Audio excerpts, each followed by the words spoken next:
Comment rétablir la confiance entre le gouvernement et les populations après 4 années de crise? Mais aussi, comment remobiliser toutes les filles et tous les fils de la Côte d'Ivoire en vue de la relance du processus de développement? Voici les motivations de la création de la Convergence en 2020, une plateforme apolitique qui veut faire de la vision du chef de l'État ivoirien la sienne pour accompagner son projet de faire de la Côte d'Ivoire un pays émergent d'ici à l'horizon 2020. Après sa constitution à Londres, sa présentation à Abidjan et Paris, le porte-parole de la plateforme Convergence 2020, M. Ali Touré, est à Abidjan pour la deuxième fois pour faire un premier point des activités. C'était au cours d'un point de presse ce lundi 18 août 2014 au chèque libéral. Nous sommes à Abidjan Cocody.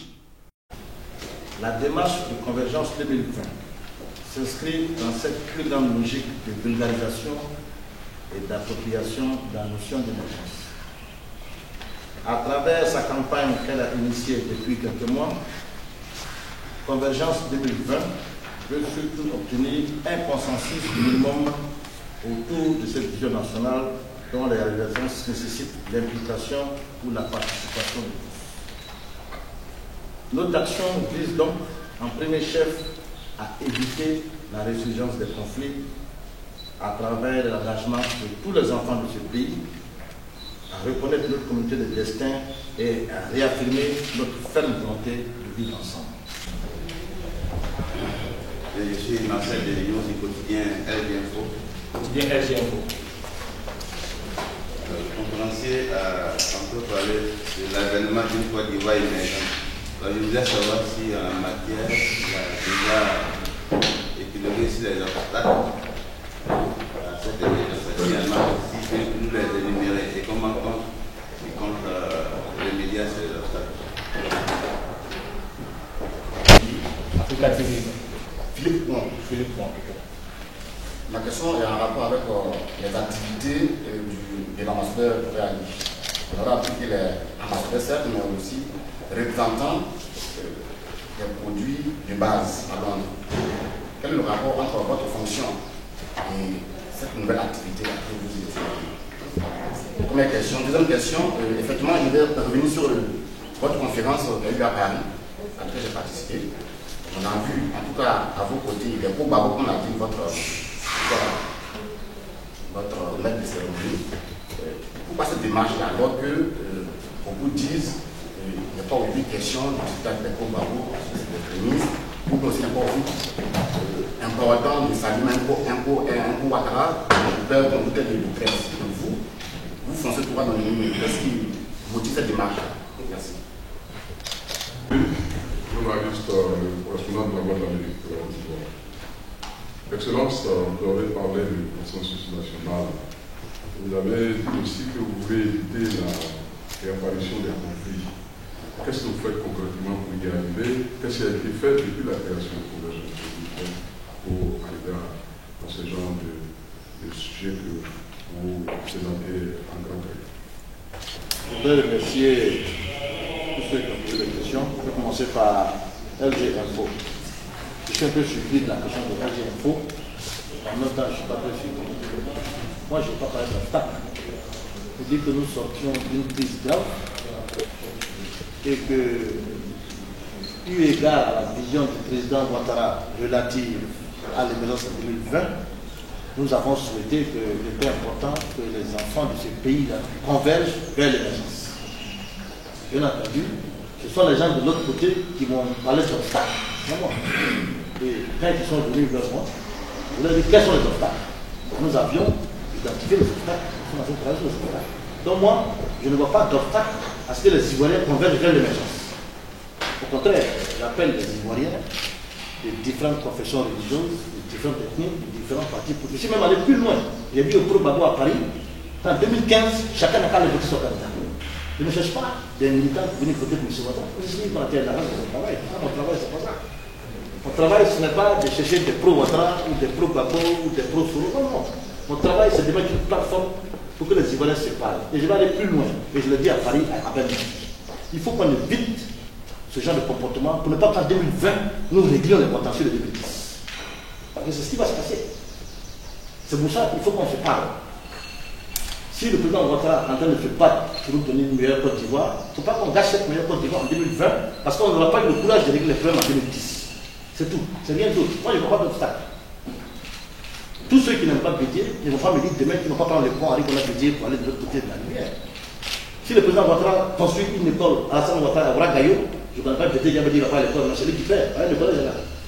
C'est de ça qu'on parle. Donc moi, je n'ai pas d'obstacle. Bien au contraire, la plateforme est ouverte. Ce n'est pas un parti politique, ce n'est pas un mouvement, ce n'est pas un peuple de soutien. C'est une plateforme qui appelle tous les Ivoiriens et tous ceux qui aiment la Côte d'Ivoire à venir aider le président Ouattara à faire de la Côte d'Ivoire un pays émergent pour tous les Ivoiriens sans exclure. Voilà ce que je peux répondre. J'espère que j'ai répondu à la question. Philippe Kouan. Je suis un fonctionnaire de l'État de Côte d'Ivoire, mais je suis d'abord Ivoirien. Donc, le président de la République a invité tous les Ivoiriens à s'impliquer dans la concorde nationale et dans la réconciliation. Et à mon même niveau, je fais ce qu'on appelle ça en français des activités extra-professionnelles. Donc je suis en vacances à Abidjan, j'organise la conférence. Et si, comme tu es à Paris, si tu veux savoir ce que je fais, tu viens à Londres. Je suis à Londres. Je t'invite à tout moment à venir voir. Ça c'est pour la suite de maintenant, pro-Ouattara, pro-Gbagbo, je n'ai pas compris la question. La question a été posée, la présence des pro-Gbagbo aux activités de convergence 2020. Je ne vais jamais côtoyer des pro-Gbagbo dans l'obscurité. C'est en pleine journée.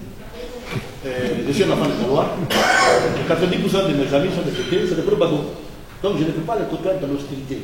Je continue de dire que les pro-Gbagbo, comme les pro-Ouattara, comme les pro-Soro, comme les pro-Idel, sont des Ivoiriens. Et le président de la demandé de tendre la main à nos frères de côté. C'est ce que je fais. Donc je suis dans la vision du président de la République.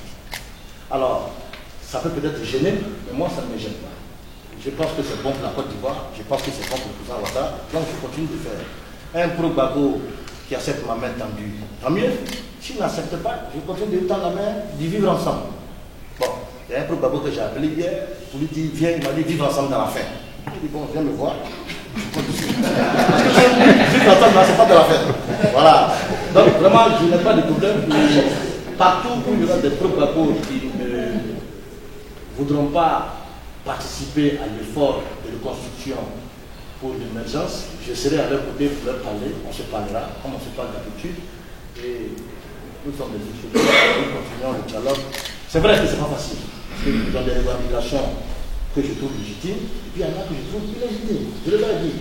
Mais je pense qu'il faut qu'on leur tende la main et il faut qu'on se parle.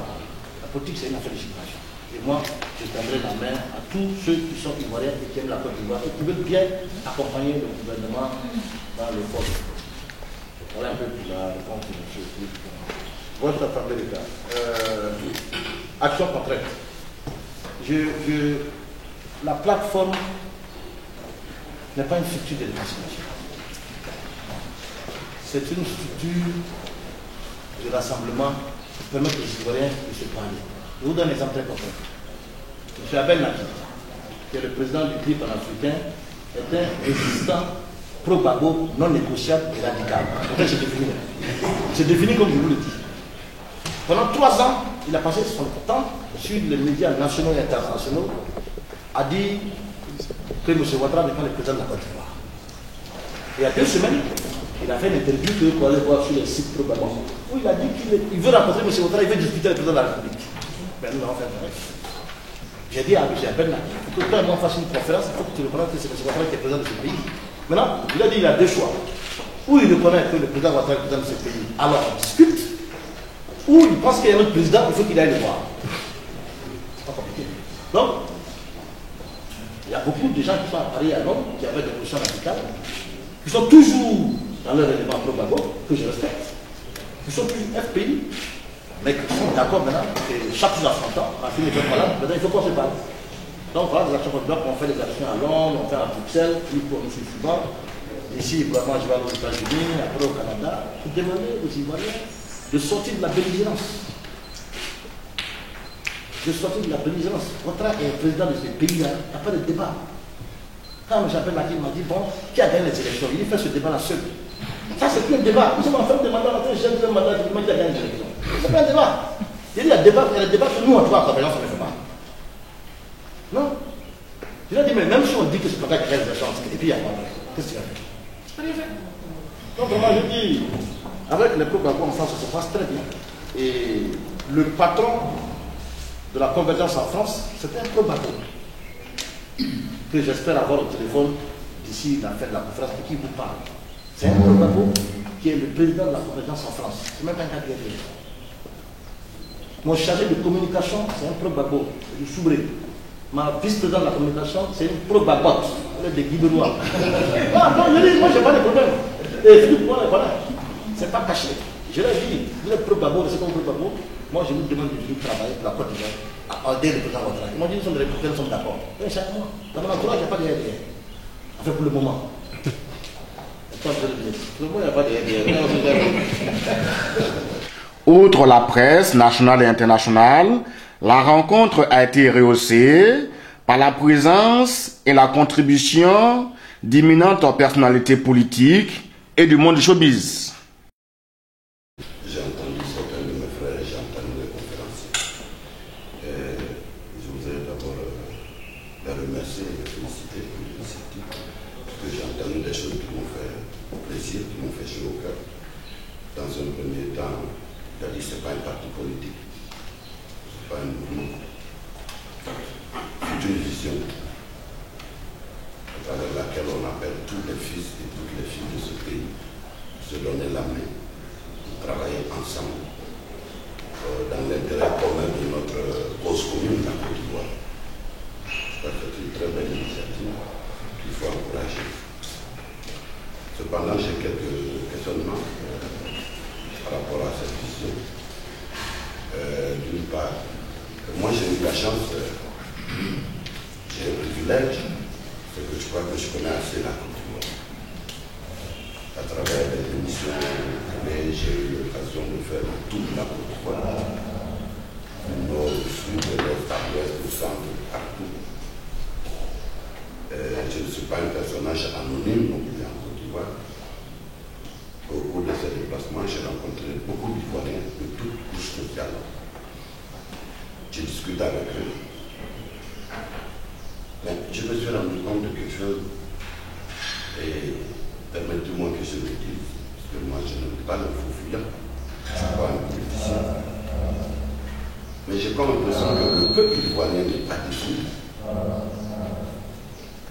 Le peuple ivoirien n'est pas déçu. Selon mon constat, vous allez à Daloa, à Bandoudou, à Korogo, à Dabou, à Boaké ou je sais pas. Mais vous verrez les mêmes gens que moi j'ai connus depuis les années 50 jusqu'aujourd'hui.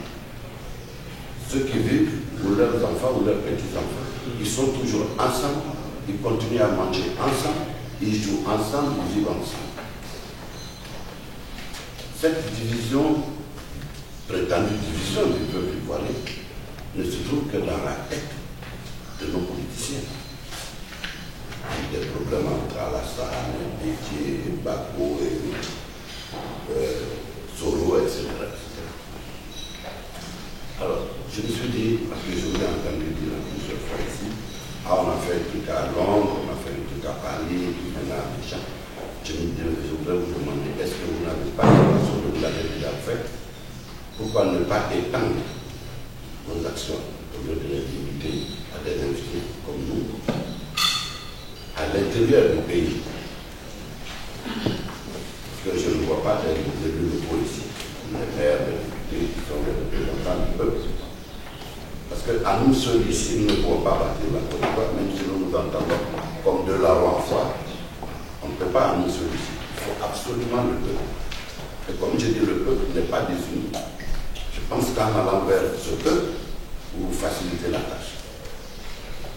Parce que ce qui est à éviter, il ne faut pas que ce peuple se sente en marge de ce que vous faites. Il dit, alors qu'il y a un truc qu'on appelle Convergence 2020, ils font leurs affaires à Paris, à Londres, à Abidjan, nous on n'est pas concernés. Il faut faire en sorte que le peuple se sente concerné. D'une part. Et d'autre part, j'ai une petite inquiétude. Est-ce que votre action, parce que c'est quand même une voie, je vis ici, bientôt 70 ans,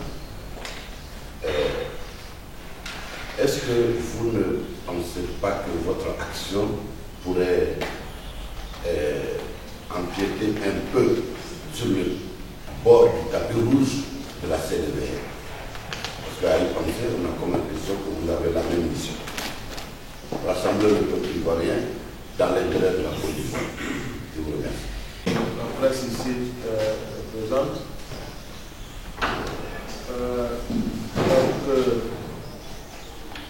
J'ai tenu particulièrement à être là ce matin. J'ai eu la chance un peu de suivre ce rallye à l'extérieur. Nous sommes croisés souvent dans certaines capitales. Nous avons le temps aussi d'avoir pu vivre pendant une dizaine d'années à l'extérieur. Et nous savons un peu l'importance que pourrait revêtir son action. Et pour comprendre son action, il faut expliquer ça à la racine de notre histoire. Notre pays sort de crise. Et quand un pays sort de crise, aucune initiative n'est assez. Quand un pays sort de crise, beaucoup de questions se posent. Beaucoup d'initiatives sont en train. Il n'y a pas seulement que le politique qui peut couvrir l'ensemble du territoire de la crise. Ce serait une mauvaise prétention. Parce que une crise soulève beaucoup de questions, beaucoup d'autres petites crises. C'est pour ça que nous avons même vu en Europe, pour ceux qui ont la chance de séjourner, qu'après les guerres mondiales, beaucoup de volontarisme, beaucoup d'initiatives ont été prises. D'où la naissance de certaines organisations, Croix-Rouge et autres, et bien des choses, la maison des réfugiés. C'est des structures qui ont été créées d'abord pour gérer la situation de la crise. En Europe, peut-être que ces structures aujourd'hui doivent être un peu internationales, mais au départ, c'était pour gérer les problèmes nés de la guerre. Comment gérer les réfugiés européens qui étaient un peu éparpillés? Comment faire entrer ces personnes chez elles? Comment les assister dans leur quotidien? Comment leur donner du travail? Comment relancer l'école? Vous verrez que toutes les structures qui ont été mises en place en Europe et dont peut-être aujourd'hui l'international bénéficie ont été d'abord mises en place pour gérer l'après-crise. C'est la même chose ici. Ici, on a tendance peut-être à laisser l'initiative aux seuls politiques. C'est-à-dire tout le monde assis, on regarde le gouvernement. Bon, le président a fait quoi? L'opposition a fait quoi? Mais alors au-delà, dites que c'est une crise qui a touché toute la Côte d'Ivoire. Et ceux de l'extérieur ont souffert même plus de la crise que ceux de l'intérieur, parce qu'on connaît l'angoisse de vivre loin une crise qui te concerne, qui concerne ta famille, tes enfants, tout le monde. Aucun Ivoirien, où qu'il ait été, ne peut nous dire qu'il a échappé à cette crise. Et nous avions reçu des millions d'appels ici. Nous avons vu aussi que dehors, les gens ont été touchés. Et moi, particulièrement, je salue cette initiative parce qu'il ne faut pas la voir politique, comme je le dis. Peut-être qu'on a eu des formations ici à justifier tout, mais s'il fait ça, c'est que c'est pour quelque chose, bien entendu. Mais je veux qu'on inscrive ça dans la racine des initiatives qu'on peut prendre pour aider son pays. J'ai vu M. Ali Touré, un soir, on était tous à Paris, et il m'a dit qu'il allait à une cérémonie de ses parents de Daloa. M. Ali Touré, qu'on peut qualifier de haut cadre du RDR, comme ça, parce que déjà, on nous dit un coup de long, quand quelqu'un s'appelle Touré, il faut qu'il soit forcément RDR. Mais va chez ses parents de Daloa pour une veillée fidèle qui regroupe près de 400-500 personnes sur Paris. On était à l'hôtel et tout le monde l'attendait. J'ai trouvé ça curieux, je pensais qu'il allait voir ses parents d'Odilé de Daloa. Mais ce n'était pas ses parents d'Odilé de Daloa, c'était ses parents des populations de Daloa. Et ce jour-là, c'était les funérailles de ses parents, Bété de Daloa. Il a été ovationné, accueilli, il a fait sa participation et il est reparti à Londres. Mais je suis convaincu que parmi ses parents, beaucoup sont des supporters de certains partis politiques. Mais je me suis dit, mais c'est déjà ça le plus important. Qu'on reconnaisse tous qu'on a crise, qu'on reconnaisse tous qu'il faut prendre toutes les initiatives. Et si lui, il a décidé qu'on se rencontre, à travers lui, des gens se sont rencontrés, se sont parlé. Les gens ont compris qu'on peut avoir sa position politique, on peut être fâché parce que Gbagbo est en prison, parce que Blé est en prison, on est là militant, mais en même temps, on peut travailler pour ramener la stabilité dans nos quartiers, dans nos villes, et aussi participer du développement de son pays. Parce que beaucoup de structures ne viennent pas à l'Union pour parler de ça. Or, on connaît quand même la situation de la diaspora, c'est une situation assez difficile. On connaît des milliers de frères et de sœurs qui ont aujourd'hui des diplômes, mais ils ne peuvent même pas exercer ces diplômes à l'Union. Ils sont obligés d'aller faire de la sécurité avec des crochets, ils sont obligés avec des doctorats. Voilà, ils vont chercher un chien, ils vont tourner à la gare pour avoir 800 ou 500 euros, alors que cette place manque ici. Alors que cette compétence peut servir au pays. Et ils peuvent se retrouver dans un cadre plus approprié, c'est ce qui a été dit. Mais qui doit prendre cette initiative? Si pour moi, une ONG, une association ou une initiative peut faire ça, je salue cette initiative. Et que ce genre d'initiative se multiplie. Peut-être que les politiques en tireront même l'exemple. Donc c'est pour ça que je salue cette initiative, je l'encourage. J'encourage à comprendre le sens. C'est le cadre, un credo où on peut se voir, laisser un peu nos partis politiques dehors, se rencontrer comme les moyens, se donner des idées, aider ceux de nos frères qui doivent venir. Et je sais qu'Ali en a aidé. Voilà, je sais de quoi je parle. Certains frères qui sont venus discrètement étaient des grands militants de l'opposition ou du parti au pouvoir hier en Europe. Et ils ont utilisé convergence pour avoir des contacts, parce que de par sa position, il peut quand même appeler quelqu'un comme le DG de tel, ah frère, pardon, on a un frère ici, il ne pose pas le choix de politique. Qui veut rentrer, il a tel diplôme, je vais faire le devoir de travail. Et ces gens ont trouvé du travail ici. Exercent, d'autres ne font pas de publicité, mais ils sont là. Et peut-être appuyons-nous sur ça, avançons, prenons l'exemple, avançons sur ce chapitre, et peut-être que Dieu va nous aider à faire en sorte que cette initiative apporte sa contribution comme d'autres initiatives, comme les Européens l'ont fait, pour fermer la grande page de la crise, des crises les plus graves en Europe. Donc, merci à Ali Touré, et bien confronté à la réalité du terrain, il y a un credo à partager. Voilà mon commentaire et en même temps aussi ma contribution pour avoir vu ce que j'ai vu. Merci. Aller dans le même sens que ce que le ministre Konate lui a dit. Ceux qui ont vécu la crise ne peuvent que saluer ce type d'initiative. Parce que nous n'avons plus jamais pour dire ce que nous avons fait.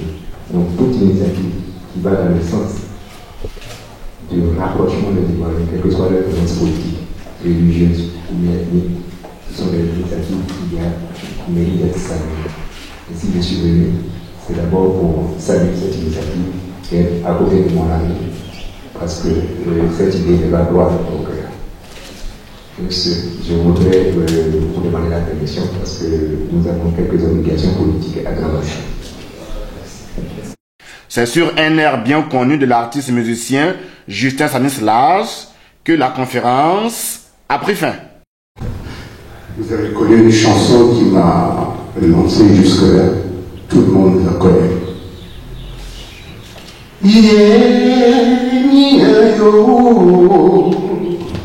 Niao Baponi Chekao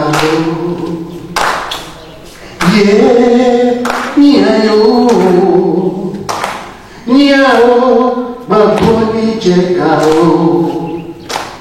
Anila si pagri Niao Angania Anila si pagri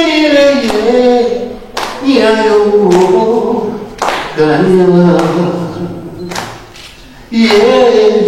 não se picao dobro baboni chegao deve só pra prova de cobrei a manhã do coração morrer Oui,